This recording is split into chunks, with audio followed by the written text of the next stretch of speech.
골로새서 2장 1절에서 5절까지.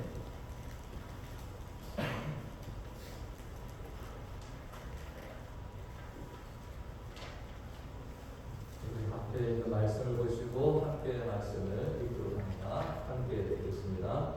내가 너희와 라오디게아에 있는 자들과 무릎에 육신의 얼굴을 보지 못한 자들을 위하여 얼마나 힘쓰는지를 너희가 알기를 원하노니, 이는 그들로 마음의 위안을 받고 사랑 안에서 연합하여 확실한 이해의 모든 풍성함과 하나님의 비밀인 그리스도를 깨닫게 하려 함이니, 그 안에는 지혜와 지식의 모든 보화가 감추어져 있느니라. 내가 이것을 말하면 아무도 교묘한 말로 너희를 속이지 못하게 하려 함이니, 이는 내가 육신으로는 떠나 있으나 심령으로는 너희와 함께 있어 너희가 질서 있게 행함과 그리스도를 믿는 너희 믿음이 굳건한 것을 기쁘게 보리라. 아멘. 할렐루야. 여러분들 농사를 접으신 분이 계신가요? 네, 제가 어려서 이렇게 시골에서 농사 짓는 모습을 이렇게 보면요, 농부들이 정말 고생을 많이 하죠. 저희 어머니도 가끔 이렇게 얘기를 하셨습니다. 쌀 한 톨 이렇게 저희가 밥을 먹다 떨어뜨리면 이 쌀 한 톨을 위해서 농부가 한 해 동안 얼마나 수고하고 땀을 흘리는지 아냐라고 이렇게 말씀을 하신 기억이 있습니다. 우리가 한국은 병사가 많잖아요. 그런데 좀 이렇게 농부들의 사는 삶을 보니까 겨울에도 쉽지 않고 이 농사일을 준비하고, 특별히 이제 벽시도 준비를 하죠. 여러분들 그냥 아무거나 뿌린다고 되는 게 아니라 벽시를 선별해서 소독을 하고 다 준비를 해놓고 그것으로 이렇게 보정을 합니다. 그래서 그 모판이라고 그런 걸 만들어가지고 또 그것을 넓은 논에다가 다 이것을 임유를 하잖아요. 임유를 하고 그냥 가만히 두면 그게 자라납니까? 그래서 비료도 주고 또 풀이 나면 뽑아주기도 하고, 그리고 이제 병충해가 있으면 약도 뿌려주고 이렇게 하는 것을 봅니다. 이렇게 정성스럽게 키웠는데 여러분들도 자연재해라는 게 있잖아요. 가끔 홍수도 나오고 이 가을철에 수확을 이제 앞두고 있는데 태풍이 불어가지고 뜻하지 않게 이 물이 가득 차고 정말 이 수확을 앞둔 겨울이 다 무너져 있는, 그때 농부들의 심정이 어때요? 사진 보시면은 예전에 한국에 매민가에 태풍이 와가지고 농부들이 이제 수확을 앞두고 있는 거예요. 근데 이 태풍이 바람이 불어가고 이 넓은 그냥 이 농작과 농민가에 겨울을 다 쓰러뜨리고 이것이 물속에서 저 벼알이 썩어져갈 때 농부들의 심정이 어떻게 하시나요? 한해 농사를 다 그리게 됩니다. 그러니까 1년 내내 땀 흘리고 수고하고 애써서 나온 그 쌀 한 톨이 얼마나 이분들에게는 귀하고 소중한 것이 되겠습니까? 이러한 농작물도 그러한데 사람 한 사람 한 사람은 또 어떨까요? 이 아이를 우리가 낳습니다. 정말로 이 아이가 엄마 뱃속에서 10개월이 있다가 태어나서 이 아이를 정말 정성스럽게 금이냐 오기냐 하면서 아이를 키워냅니다. 10년, 20년 후반에 두고 이 아이를 키워냈는데 정말 이 아이가 나중에 부모님의 품을 떠나서 나아갔을 때 나쁜 사람들을 만나서 이상한 길로 간다든지 부모의 기도하는 딴 길을 걸어간다고 하면 이 부모님들의 마음이 어떻겠습니까? 제가 이제까지 목회를 하면서 또 신방을 하다 보면 여러 이야기들을 이렇게 듣기도 합니다. 그 중에 이렇게 제 가슴이 먹먹하는 스토리가 이번 말씀 준비하면서 좀 생각이 나는데, 예전에 어떤 분이 그런 이야기를 하더라고요. 한 어머니가 있었습니다. 이민 생활을 해요. 딸아이를 그냥 잘 키웠습니다. 그래서 미국 가서 공부하라고 유학까지 보내줬어요. 어머니가 딸을 미국에 유학 보내놓고 등록금도 많이 들어가고 하니까 더 열심히 일하고요. 매번 아이에게 등록금과 생활비를 꼬박꼬박 보내주는데, 한 번은 자기 친구가 미국에 출장길을 간다고 하니까 이 친구에게 부탁을 합니다. 이번에 네가 내 딸의 등록금과 이 생활비를 좀 갖다 줘라 이렇게 부탁을 했대요. 그래서 이 친구가 그 친구의 돈을 받아가지고 그 딸을 찾아갑니다. 대낮에 갔대요. 낮에 가서 물을 놓고 하니까 이 딸아이가 결정하고 나오거든요. 그래서 그 친구가 정해준 그 생활비 학비를 다 마치고 돌아왔는데 이 친구가 묻더라고요. 내 딸 사지치? 근데 이 친구가 그런 말을 해줄 수가 없어가지고 그랬단 말이에요. 너가 열심히 이렇게 일하는 거 하는 것도 좋지만 네가 한번 시간 내서 네 딸을 한번 찾아가 봤으면 좋겠다. 이렇게 얘기해요. 이 엄마는 내 딸을 믿는 겁니다. 내 딸아이는 미국 가서 성실하게 지금 열심히 공부하고 좀 훌륭한 사람이 될 것이다라고 철석같이 믿고 있는데 딸은 그렇지 않았다. 오래전의 이야기지만 저는 이 말씀 준비하면서 기도합니다. 그 딸이 정말 어머님의 또 수고와 기대에 또 응가하게 그 가정이 화목한 가정이 됐으면 좋겠다. 제가 며칠 전에 그 MK들에 대한 이 다큐멘터리를 하는 걸 봤는데요. 여러분 MK라고 하면 미셔너리 키드를 줄여서 MK라고 합니다. 목사의 자식은 PK라고 합니다. 패스터 키드 해서. 근데 몇 년 전 이 CGN에서 MK들을 삶을 한번 돌아봤어요. 다큐멘터리로.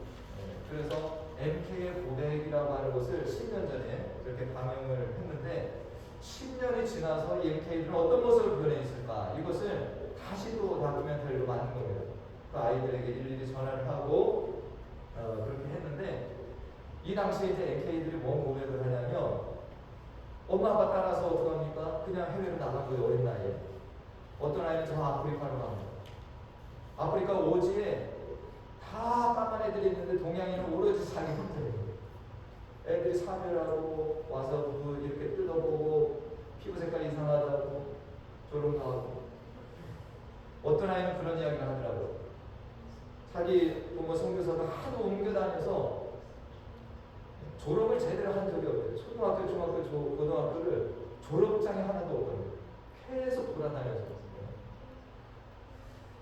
이런 아이들이었는데 참 인상 깊은 게 이렇게 내담자가 물어봤습니다.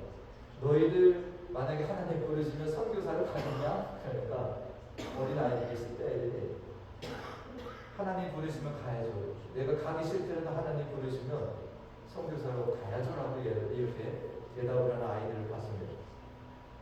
그 10년 뒤에 이 소년이 어른이 되기까지라고 하는 것을 다시금 이렇게 촬영을 했는데요. 다음 사진 보시면 저때 이제 했던 아이들이 커진 겁니다. 10년 되니까 10대 애들이 20대가 되었죠. 그런데 안타까운 소식이 이 방송국에서 이 아이들을 다 일일이 전화를 해보고 다시 한번 이것을 한다라고 연락을 했는데요. 여기에서 25% 아이들이 교회를 떠나 있다는 거예요. 25%. 방송국 PD가 연락을 하니까 저 이제 교회 안 가야 됩니다. 저한테 연락하지 마세요. 여러분들 선교사님들이 오지에 나가서 정말로 주님 보내셨다고 사역을 했는데 자기 자녀들이 정작 예수를 떠나 살고 교회를 나가지 않고 있을 때 그 부모님들의 심정이 어떻겠어요? 정말 그 선교사님들이 이 아이들 좀 안타까우면서 오늘 눈물로 기도하겠습니다. 저도 이 드라마를 보면서 참 그런 마음이 들더라고요. 하나님, 저 MK들이 분명히 돌아올 겁니다. 좀 믿어요. 할렐루야. 잠시 방황하는 시기라고 저는 생각을 합니다. 그래서 그렇지만 이 아이들이 더 멀리 가지 말고 속히 돌아오기를 저도 기도하는 마음으로 이 방송을 봤습니다. 여러분 농작물이나 동물도 이렇게 사람이 키우기가 쉽지 않습니다. 때로는 병이 들고 정말 자연재해로 이런 것들이 망가지기도 합니다. 한 사람을 우리가 전도하고 이 사람을 온전한 그리스도인을 키워낸다라고 하는 것은 너무나도 이것은 쉽지 않은 일이에요. 이 일을 위해서 우리는 부르심을 받았고 오늘 성경에 등장하는 바울도 어떻습니까? 바울도 자기 자신을 이방인의 사도로 부르신 그 주님 앞에 충성되게 이 복음 전파의 일을 감당합니다. 여기저기 이방 땅을 다니면서 복음을 전하고 그렇게 교회들을 세웁니다. 그러면 바울은 어느 시기가 되면 그 지역을 또 떠납니다. 바울은 이곳저곳 다니지만 그가 전한 복음의 핵심은 다 동일합니다. 그가 전한 복음의 내용이 뭡니까? 예수 그리스도의 십자가. 예수 그리스도께서 부활하셨다는 것. 그래서 우리는 오직 은혜로 믿음으로 말미암아 구원받는다. 이 복음을 전해서 교회가 세워진 겁니다. 근데 바울이 이 지역을 떠나고 나면 이상한 거짓 교사들과 이단들이 들어가서 그 교회를 해방하고 흔드는 일들이 계속 일어납니다. 갈라디아 말씀을 여러분들 아실 겁니다. 갈라디아 지역에도 바울이 복음을 전했습니다. 예수 그리스도가 우리의 구원자. 예수 그리스도께서 부활하셨다. 그분을 믿음으로 우리는 구원받는다. 그렇게 갈라디아 교회가 세워졌습니다. 근데 갈라디아를 떠나고 난 다음에 거기에 유대 거짓 교사들이 들어가서, 야, 너희들 믿음으로만 구원받는 거 아니야. 할례를 받아야 돼. 율법 지켜야 돼. 사람들이 헷갈리는 겁니다. 바울은 그렇게 안 가르쳤는데.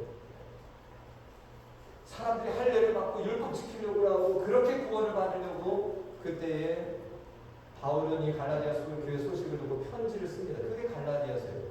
2장 19절 말씀에 보니까 다 같이 읽어봅니다. 사람이 의롭게 되는 것은 율법의 행위로 말미암음이 아니요 오직 예수 그리스도를 믿음으로 말미암는 줄 알므로 우리도 그리스도 예수를 믿나니. 할렐루야. 행위가 아니라는 겁니다. 여러분 주일날 꼬박꼬박 나오고 황금생활 잘하고 뭐 이거 했다고 그것으로 구원받는 게 아니에요. 우리가 예수 그리스도를 나의 구주로 믿고 그분의 말씀대로 따라 사는 것이 우리를 의롭게 하고 우리를 구원한다는 것입니다. 이는 우리가 율법의 행위로서가 아니고 그리스도를 믿음으로써 의롭다함을 얻으려 합니다. 율법의 행위로서는 의롭다함을 얻을 육체가 없다는 겁니다. 이 복음을 다시 한번 전합니다. 여러분 고린도 교회는 어떠합니까? 고린도 교회도 바울이 가서 복음을 전했습니다. 예수 그리스도를 전해 듣고 그들이 믿음 가운데 서서 교회가 성장합니다. 근데 어느 날 갑자기 여기 거짓 교사가 들어요. 사람들이 막 분쟁이 일어납니다. 어떤 사람들은 음행도 합니다. 어떤 사람들은 우상 숭배를 합니다. 성도들끼리 소송을 하고 싸움이 붙습니다. 고린도 교회는 모든 이 세상에 이 것들이 들어가서 흔드는 이 종합판이 고린도 교회입니다. 바울은 그 소식을 듣고 또 뭐합니까? 편지를 써서 1차, 2차로 편지를 써서 또 그들에게 바른 복음을 계속 증거를 하는 것이 고린도 전서입니다. 여러분 데살로니가 교회는 어떻습니까? 데살로니가 교회도 바울이 가서 복음을 전합니다. 이들이 예수 그리스도를 믿고 말씀에서 바로 서가다가 이들은 정말 칭찬도 받습니다. 마게도냐와 아가야 모든 지역에 본이 되는 교회다라는 칭찬까지 왔습니다. 그것이 데살로니가 교회예요. 얼마나 아름답습니까? 너희들 참 니들 신앙이 본이 된다. 근데 이 교회 안에도 죽은 자의 부활, 예수 그리스도의 재림에 대해서 잘못된 이야기를 하는 사람들이 생겨나서 건강한 신앙생활을 하던 사람들이 자꾸 흔들리게 됩니다. 그래서 바울은 데살로니가 편지를 또 씁니다. 죽은 자들의 부활에 대한 정확한 이 교리와 예수님의 재림에 대해서 편지를 쓰는 거예요. 오늘 우리가 함께 보고 있는 골로새 교회도 마찬가지입니다. 골로새 교회도 사실 말씀에서 잘 썼습니다. 근데 이 교회는 바울이 직접 복음을 전한 교회는 아니에요. 이 골로새 교회는 누가 세웠냐라고 했을 때 에바브라라고 하는 인물이 여기 복음을 전한 인물로 나옵니다. 에바브라는 바울이 에베소에서 복음을 전할 때 거기 와서 예수 복음을 듣고 구원받고 그가 고향으로 돌아가서 이 골로새 지역에 가서 복음을 전해갖고 세워진 교회예요. 근데 바울이 감옥에 있는 동안 에바브라를 통해서 이 골로새 교회가 잘 자라나다가 힘들다는 사정을 듣습니다. 바울은 직접 가면 좋겠는데 어디에 있습니까? 지금 감옥 속에 있어요. 그래서 이 편지를 쓰는 거예요. 골로새 교회를 향해서 편지를 씁니다. 오늘 1절 말씀에 보니까 내가 너희와 이 너희는 지금 골로새 교인들을 이야기합니다. 라오디게아에 있는 자들, 그 주변에 있는 또 라오디게아에 있는 이 자들까지도 그리고 내 육신의 얼굴을 보지 못한 자들을 위하여 내가 얼마나 힘쓰는지를 너희가 알기를 원합니다. 지금 바울은 자신이 복음을 전해서 세워진 교회들이 어려움을 당하면 그때마다 편지를 쓰고 방문을 합니다. 근데 지금 자기가 직접 복음을 전하지 않았지만 에바브라라고 하는 인물이 가서 복음을 전해 세워진 이 교회를 향하여서도 지금 바울은 똑같은 심정으로 이들을 향하여서 편지를 쓰고 있는 것입니다. 어떠한 교회는 예수 그리스도의 이름으로 세워진 교회가 어려움을 당하고 그들의 어떤 거짓 교사들과 이단들의 가르침에 흔들리고 있다는 소식을 들었을 때 바울은 마음 아파하면서 그런 교회를 바로 세우기 위해서 지금 애쓰고 있다는 것입니다. 교회를 향한 바울의 마음이 어떠한가요? 우리 2절 말씀을 우리가 보시면은 2절 말씀이 영어로 보면은 이게 마이 포폴스로 나오는데 예전도 NIV 버전에 보면 볼이라고 나와있어요. 나의 목표가 뭐냐? 교회를 향한 바울의 바람이 있는 거예요. 바울의 바람은요, 다음 목사로 넘겨주시면 저겁니다. 교회 성도들이 마음의 위안을 하는 거예요. 이 마음의 위안은 세상이 주는 평안이 아니에요. 말씀 위에 바로 서서 예수를 바로 만나면서 오는 그 평안을 교회가 가지길 원하는 거죠. 할렐루야. 교회들이 마음에 위안을 가지기를, 이 평안을 가지기를, 사랑 안에서 연합하기를, 그리고 확실한 이의 모든 풍성함과 하나님의 비밀인 그리스도를 깨닫는 것. 할렐루야. 교인들이 세상에 해박하고 세상 것들을 다 잘하는 이런 바람이 아니에요. 성도들이 예수 그리스도를, 이 비밀을 깨닫기를 바랍니다. 이게 바울의 목표입니다. 그렇기 때문에 어떤 교회들마다 모든 교회들이 이러한 소식들, 정말 말씀 안에서 잘 자라나고 사랑 안에서 연합하고 또는 예수 그리스도를 더 깨달아간다라고 하는 이 소식이 들려올 때 정말 바울과 같은 복음 전파자들 얼마나 기쁘고 즐겁겠습니까? 제가 요새 교회에서 즐거운 일이 있습니다. 우리 예배 끝나고 명예본사 교육할 때 우리 명예본사님들 이렇게 교육을 하는데 지금 제가 준비한 교육은 끝났습니다. 근데 임식 때까지 교육을 더 맡으시겠다는 거 제가 얼마나 감사해요. 할렐루야. 제가 요청한 게 아니에요. 원하시는 거예요. 정말 주님을 지금이라도 더 알고 내가 바르게 신앙생활하고 있다는 그 바람을 제가 듣게 되니까 감사한 겁니다. 그러나 성도들이 이러한 진리의 길에서 떠나서 어떤 세상의 유혹과 어떤 거짓 교사들의 가르침에 따라가며 주님에게서 멀어지는 일이 있다면 또 목회자나 교회 리더들 말할 수 없는 슬픔을 가지게 되는 것입니다. 오늘 3절 말씀에 보면 바울은 다시금 골로새 교회 누구를 소개합니까? 예수 그리스도를 소개합니다. 그 안에는 예수 그리스도 안에는 지혜와 지식의 모든 보화가 감추어져 있느니라라는 거예요. 제가 여기 준비한 게 아닌데 제가 대학에 갈 때 어떤 분이 그런 얘기를 하는 기억이 있습니다. 그분이 그랬죠. 대학을 뭐하러 가는지 아냐? 학문을 배우는 게 아니에요. 거기는 보물성과 같다라고 얘기해요.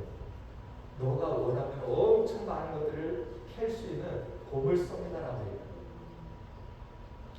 누구는 그걸 캐지 못하는 자가 있고 누구는 그걸 캐고 졸업하는 사람이죠.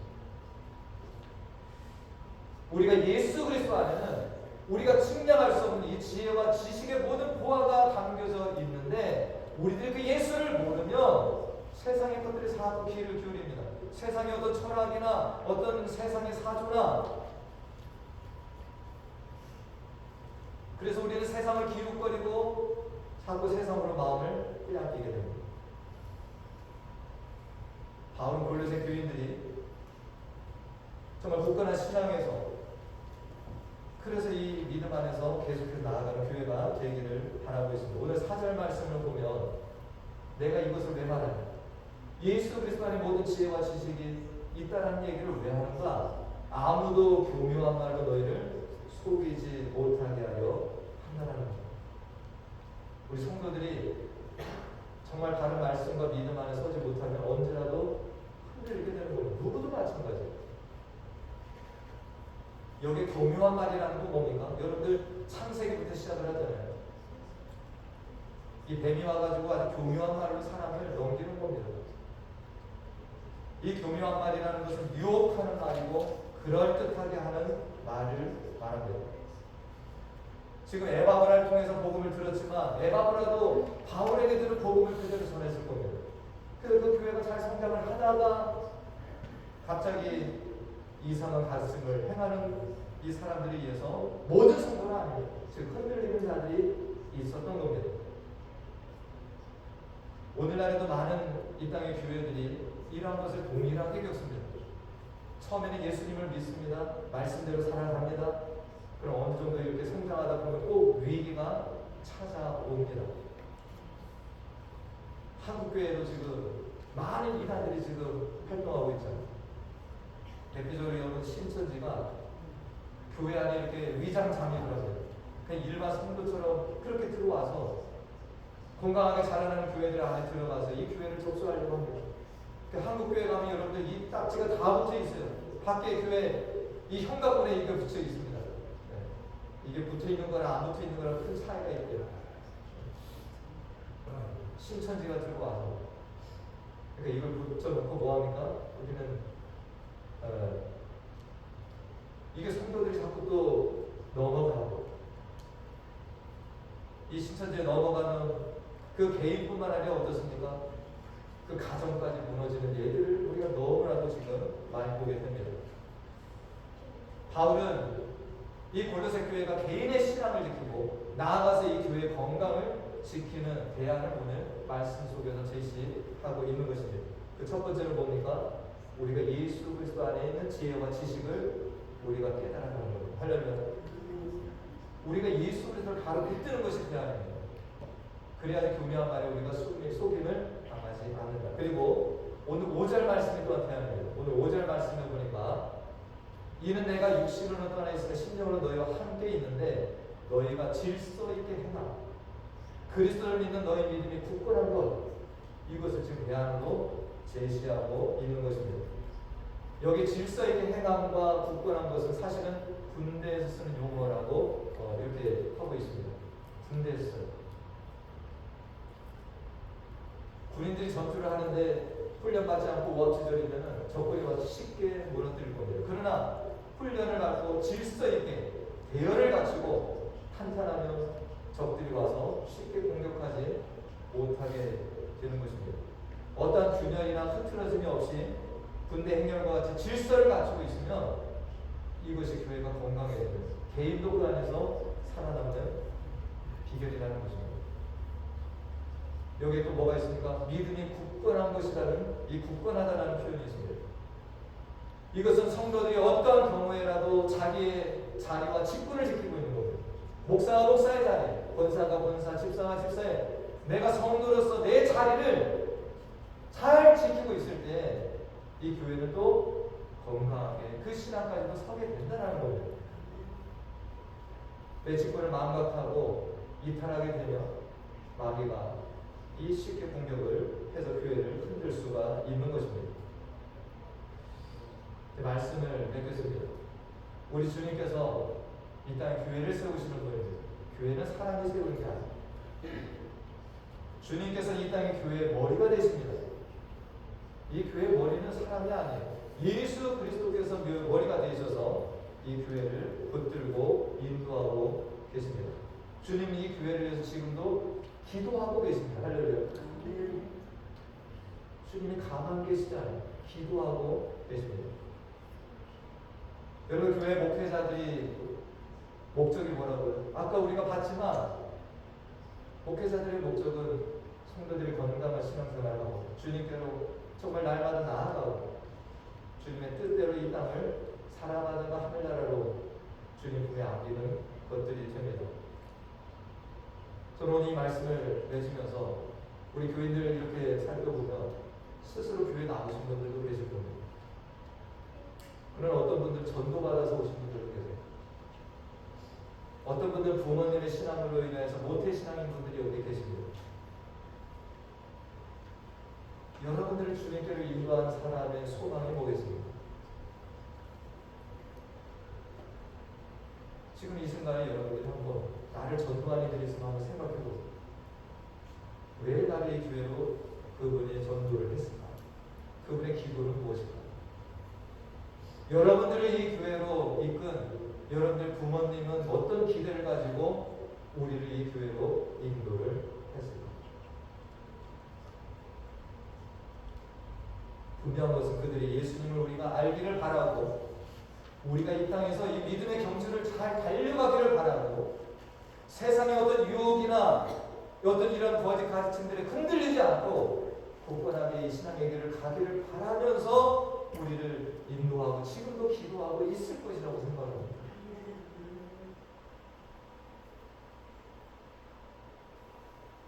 여러분들이 기도에 부응하는 꼭 그럴 이유를 아시지만 여러분들도 그렇게 성숙한 신앙인들이 되셔서 할 일이 뭡니까? 오늘 바울처럼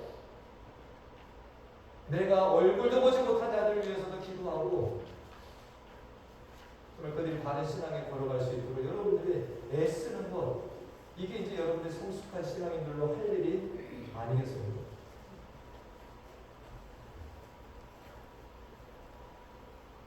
오늘 이 자리에 있는 우리 모두가 서로를 돌아봤으면 좋겠습니다. 바울은 얼굴도 보지 못하는 자들을 위해서 지금 편지 쓰고 애쓰고 있는데 우리들은 서로 얼굴을 바라보고 신앙생활을 하지 않습니까? 서로를 돌아보고 우리가 사랑하고 끝까지 이 믿음의 경주를 달려가도록 위해서 서로 기도하고 합력하여서 선을 이루어 나가는 우리 교회 공동체가 되기를 소망합니다. 우리 하나님의 은혜와 평강이 우리 모두와 우리 교회에 충만하기를 다시 한번 간절히 축원하며 오늘 말씀을 듣겠습니다. 기도합니다.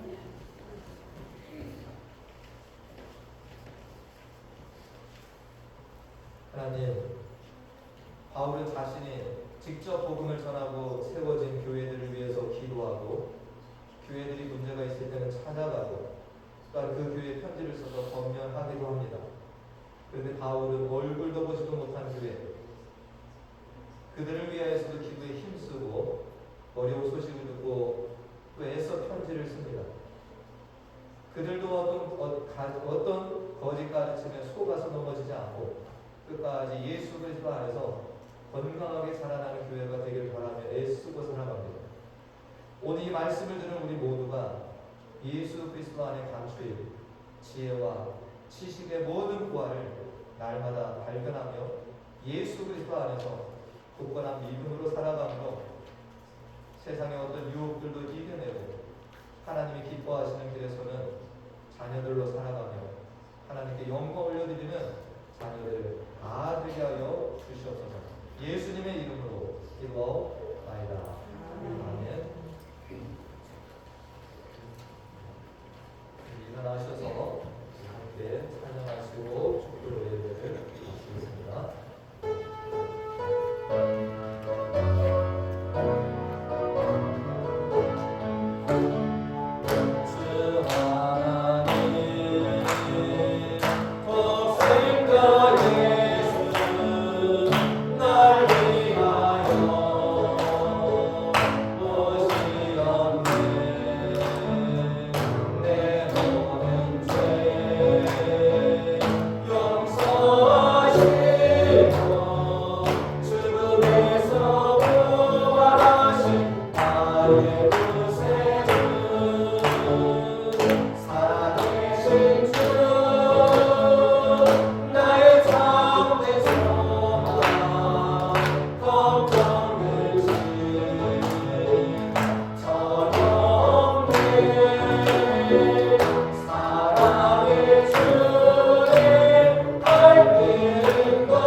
예수 그리스도의 은혜와 하나님 아버지의 무한하신 사랑과 성령님의 교통 감화 충만 내주 인도하시니 주님의 몸된 교회를 힘써 사랑하며 하나님의 비밀인 예수 그리스도를 더 알아가며 어떠한 어려움과 유혹 속에서도 굳건히 서서 하나님의 뜻을 이루며 살아가기를 소원하며 나아가는 사랑하는 자녀들 머리머리 위와 그 가정과 기업과 또한 우리 교회 가운데 영원토록 함께 하시기를 간절히 축원하옵나이다.